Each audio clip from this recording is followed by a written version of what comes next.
This is one of my favorite deals of all time. Let me tell you in detail why. I found this deal on LoopNet in September of 2020. Yes, that's right. That was a crazy COVID time. It was 20,000 square feet, 3-unit building, flex industrial, built in 2020, precast construction, 100% vacant, and was owned by absentee owner. Asking price was $820, and we bought it for $750,000. Now, 2 units were 5,000 square feet, and 1 unit, this one, half 10,000 square feet. My plan was to cut this unit in two and to make the building 4 units, 5,000 square feet each.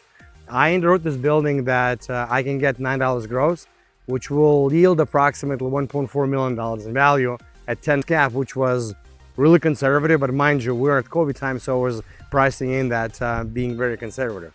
I negotiated the contract with the owner that allowed me to market the leases while we're on the contract to purchase it, and I went to town full force right away.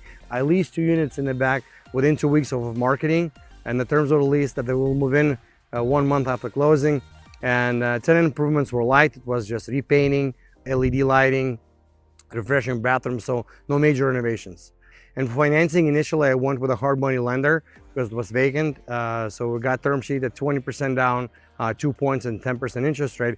But since we have those 2 leases, I also applied with a Union Bank, and also I had 2 prospects for the remaining 2 units. And they agreed to do a permanent financing at 75% of purchase price. Their appraisal came in at $770,000 as is, and $900,000 stabilized value, which was really surprising to me because I was going after $1.4 million in value. Now moving forward, I know that selling is no telling when it comes to appraisers. Right now, not only I email my pro forma, but also tell the story behind it. I'm telling who I'm negotiating with, what prospects I have. I put the real business behind it, so I'm trying to put as much weight as possible in that pro forma so that it will soon become a reality. And we closed with Union Bank. Right after the closing, we started renovations. What we did, we repainted the warehouses, we did light renovations in the bathrooms, replaced ceiling tiles in offices, installed LED lighting in the warehouses. We sealed the asphalt and striped parking lanes. All in, we're close to $100,000 in renovations. So we're all in the entire project, $850, with approximately $300,000 of our own cash tied up. The rest was debt with Union Bank. So fast forward, within 6 months, we got to $124,000 in NOI. All leases were triple net. Average base rent was $6.25, and in camps were $3.30. So we're fully stabilized and sitting pretty after 6 months. After 12 months holding the building, I went to Union Bank and asked for a supplemental loan.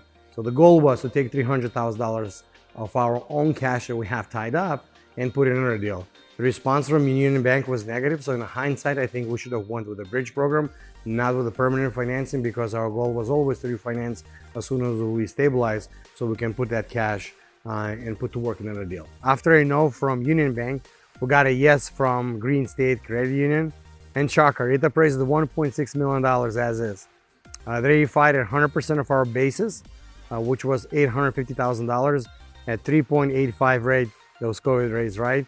So we got our cash out from the deal. Now, our monthly debt on this building right now is $4,417 per month. Our base rent is $10,400 a month. So we cash flow almost $6,000. We distributed $5,000 out of cash flow to my partners and myself, like a clock, since June of 2022. And we have approximately $80,000 in reserves. Now, this deal took minimal time and minimal capacity to fill it in. There was no massive construction, and demand for this type of space was really high, and still it is. And right now, to operate, it takes very minimal mental space for myself and my team as well. Since stabilization, we had 2 tenant turns, but pretty much they were back-to-back because demand for this type of space is really high, and we still offer slightly below market rates in this area. So here are my takeaways. The best deal is not the cheapest deal you buy, but how quickly and how easy you were able to turn it around. And second one, small bay industrial, it's still pretty easy to fill in. I don't know how many years we still have for this demand, maybe 2, maybe 3 years, but right now it's still pretty hot. So that's the video. Thank you for watching. If you find it valuable, please click that subscribe button. And if you really like it and want to share with your colleague, I would really appreciate that too. Thank you guys.